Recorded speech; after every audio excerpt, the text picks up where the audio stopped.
درنو هیوادوالو السلام علیکم، ستړي مشئ. هیلهمن یم چې روغ او جوړ وئ. د سایرس اکاډمي د پښتو الفبې ته په خیر راغلی. نن به په دغه یې باندې چې دوه ټکي څنګ په څنګ لري خبرې کوو. دې ته څرګنده یا معروفه یې ویل کیږي. څرګنده یا معروفه یې. نو د ټکي څه معنا لري؟ تاسو وګورئ چې د ټکي خوله د ښي لاس نه چپ اړخ ته دواړو خواو ته وازیږي. خوله افقي وازیږي، یعنی کیڼ خواته او ښي خواته دواړو ته.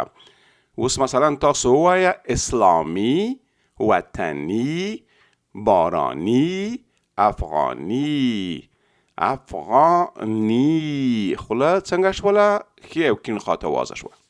ګرانو اوریدونکو، هیلهمن یم چې دا ویډیو مو خوښه شوې وي او زموږ د یوټیوب د کانال سره www.youtube.com/cyrusacademy1 سره یو ځای شئ او نور سبقونه هلته وګورئ. ته بل سبق مو په الله سپارم.